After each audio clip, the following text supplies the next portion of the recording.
Welcome back. Now, Chief Minister Jayalalitha today told the Assembly that there is no match for MGR's noon meal scheme when Congress MLA from Kiliyur, John Jacob, and that MGR followed former Congress Chief Minister Kamarajar in implementing the noon meal scheme. Chief Minister replied saying that MGR's scheme was an elaborate program, one which when compared to Kamarajar's scheme.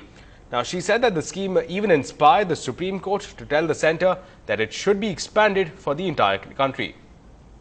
Kamarajar அவர்கள் போது கொண்டு வந்த மதிய உணவு திட்டம் ஒரு சில வகுப்புகளுக்கு ஒரு சில பள்ளிகளில் குறிப்பாக சென்னையில் உள்ள ஒரு சில பள்ளிகளில் மட்டும்தான் செயல்படுத்தப்பட்டது. ஆனால் புரட்சித் தலைவர் அவர்கள் 1982ஆம் ஆண்டில் இலவச மதிய சத்துணவு திட்டம் என்று கொண்டு வந்தபோது தமிழ்நாட்டில் முதல் வகுப்பு முதல் 12ஆம் வகுப்பு வரை பயிலும் அனைத்து மாணவ மாணவியருக்கும் தமிழ்நாட்டில் உள்ள அனைத்து பள்ளிகளிலும் ஒருவேளை சத்துணவு வழங்கப்படும் என்ற திட்டத்தை கொண்டு வந்தார். அது மட்டுமல்ல, இந்த திட்டத்தின் கீழ் கருவுற்றிருக்கும் தாய்மார்களுக்கும் உணவளிக்கப்பட்டு வருகிறது. முதியோர்கள் உதவித்தொகை பெறும் முதியோர்களுக்கும் இந்த திட்டத்தின் கீழ் சத்துணவு வழங்கப்பட்டு வருகிறது. இது போன்ற விரிவான ஒரு திட்டம் வேறு எங்குமே இல்லை என்பதை தெரிவித்துக் கொள்ள விரும்புகிறேன். Well, even as Anna Hazare's protest enters day 7, the mood is still buoyant, confident and optimistic, and the mood in Chennai in fact hasn't changed much either. The protests here and the sentiments here continue to gain in momentum in favor of the anti-graft movement, in favor of Anna Hazare and against corruption.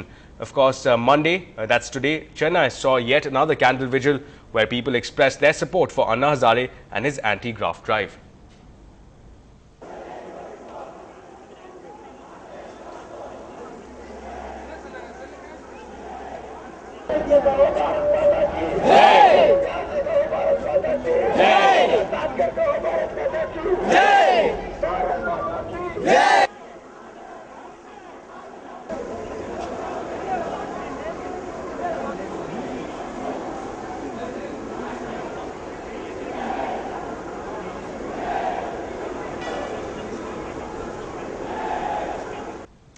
Well, moving ahead now, celebrating 372 years of Madras, we on NDTV Hindu are bringing to you various aspects of this multifaceted city.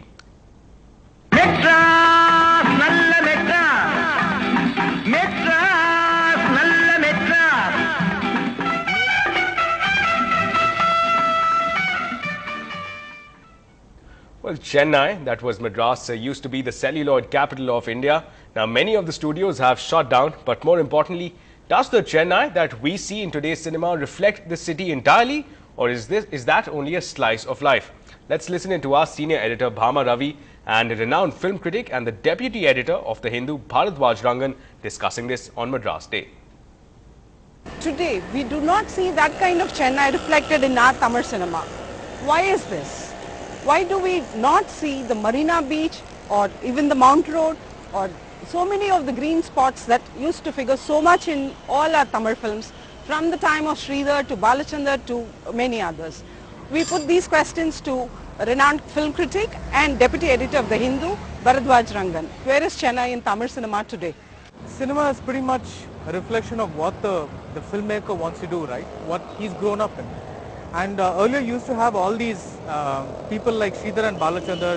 If you remember, there was a director called A.C. Tirulokchandar who used to sign his name with MA, that he'd gotten an MA degree. People were from a certain class, they came from a certain class, from a certain socio-economic background as well. So I think their films reflected a lot of that. And but today you're finding a much more democratic set of people making films. So so you have people coming from like the villages of Tamil Nadu. You can say that today it's because of all these people who are coming in from various places that they don't have the associations with Chennai that a lot of people who grow up here do. So for them, they don't have the nostalgia for Marina Beach, which gave us Gemini and Sumaitangi singing Manidar Ninbavan Deivamagalam or Yenna Parve Undan Parve, Kadalika Neramele. These are all, we look at them because even if we've not seen them on screen, it's come through us to Olium Mulium and all that. And these are all places we've been to. But even Chennai movies are now becoming Madurai movies, if you know what I mean, because we are having the North Chennai kind of background. When people like Sridhar, Balachandar, all these people were making movies, there was a huge middle class that went and watched movies, you know. The whole thing was you could not do too much of, you know, show too graphic a thing. Like you cannot get, you know, show the lives of gangsters as they exactly are. You have to tone it down a bit. You know, in the 80s also, you used to find the Visu kind of movies where a normal middle class guy would go to office, he'll be in a, you know, there'll be a big file in his hands. You know, he'll be doing those kinds of things. But that, you don't have that kind of depiction of that. I mean, those officers no doubt exist, but you don't find those people on screen anymore because, you know, the people who grew up in that milieu are not making those movies. Earlier Tamil cinema used to have a very, very representative Chennai. Today, a lot of that is missing. That's because that audience is missing. You cannot go and say, ask cinema to be what you're not willing to. So, on Madras Day, what would you say Tamil cinema offers vis-a-vis Chennai? Today you have a very different kind of Chennai from the Chennai of the 70s and 80s, obviously.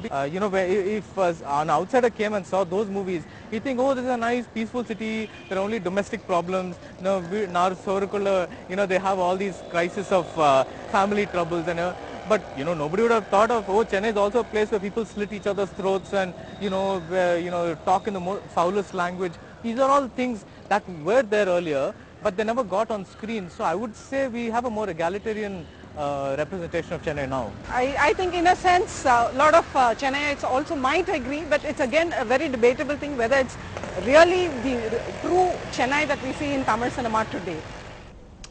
Well, keeping pace with, of course, the Madras Day celebrations, we'll, of course, be bringing to you a wholesome package of the different facets of the city.